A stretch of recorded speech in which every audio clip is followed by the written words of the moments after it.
Okay. Hi, Tommy. hello, ladies. Hi, Regina. Okay, ladies, I'm going to go ahead and I'm going to get started. I'm Fanya, also known as the Queen of Self-Care. And today is Self-Care Sunday. Hey, and I just wanted to reach out to you all and I wanted to discuss the topic of decluttering your life. And the reason why is because when we declutter, we are opening up opportunities for our lives to go ahead and move forward, right? So, I wanted to talk about a few tips on how we can start decluttering our life.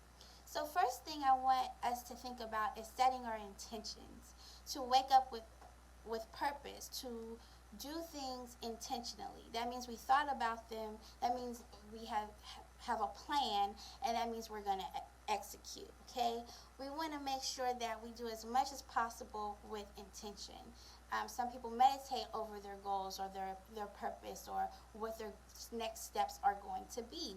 Some people pray over them. Some people just think about it, write about it, and see what the next steps are. I do not want us to get up with no purpose, with no intention. This is a way of our thoughts cluttering our lives, and then we are making rat race decisions. Okay, so think about your goals. Okay, I want you to think about making smart goals. You don't want to just say, hey, my goal is to lose weight. Okay, great. We all want to lose weight. That's awesome. But however, if you make it a SMART goal, which stands for specific, measurable, attainable, relatable, and timely. So that is going to allow us to pretty much declutter all of our thoughts about what it looks like to lose weight, okay? So we can say specifically, I would like to lose weight for my birthday. I will be in the gym, I don't know, 3 times a week, okay? I plan on losing 15 pounds within 3 months or whatever, right? So you want to be specific. You want to set a timetable. You want to have some measures because you want to be able to check in. You want to be able to track on how you're doing toward your goal. And that helps us to declutter and to really get specific and intentional about what we are doing, okay? The other thing is I want us to start thinking about some of us who continue to live in the past. We want to get those thoughts that, I would have, I should have, I could have, all of that. Those are all statements that and thoughts that bring up negativity, and we allow us to live in the past, which unfortunately invites depression. Okay, we want to start thinking about being in the moment, being in the present, and that also takes us to always trying to live in the future, always trying to have those thoughts of anxiety. We can't control what happens in the future. Okay, we can start planning, we can start setting our goals and things of that nature, but it's not going to be helpful for us to always trying to make this perfect thing happen in the future. We're not fortune tellers, unfortunately, and it just brings up our anxiety. The what if? Honestly, when some of this stuff happened with the pandemic and stuff, I had to check my own self and say, hey, you are letting your anxiety run through, because I was just anxious about what is going to happen, and I had to check myself. So we want to slow down those types of thoughts, and we want to be in the present, okay? And how we can do that is by doing some meditation, doing some journaling, right? The other thing too is do things that make you happy. Do things that you're joyous about. Yes, we all have to work. We all have to do these things, take care of our kids, and do our daily routine. But also make sure a part of that daily routine are things that make you happy, that put a smile on your face, that makes you feel full and joyous on the inside. Okay, even if it's just one step, one small thing toward your happiness, you deserve to do that. That's a part of self-care and self-love. Okay, the other thing is set boundaries. I know this is hard to do when everyone is at your plate and everyone is saying, I need this, I need that, I want this, can you do this, can you do that?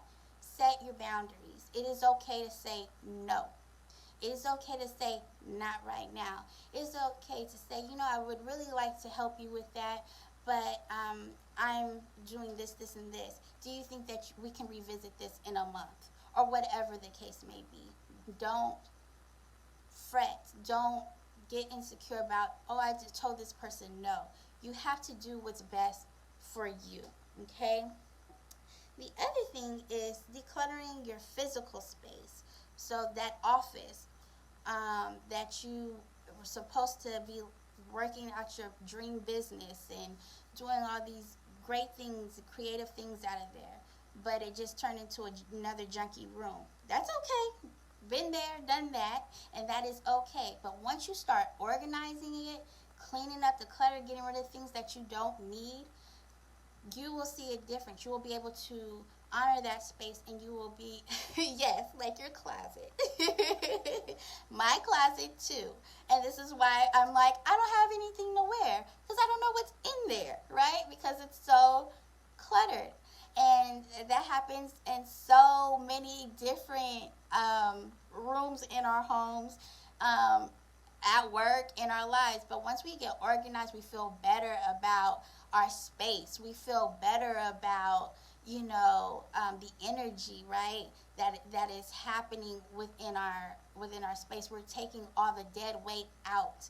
So I really want you guys, especially ladies who are starting their business, wearing multiple hats, give yourself that time to give your space the love that it needs, okay? Especially our closets.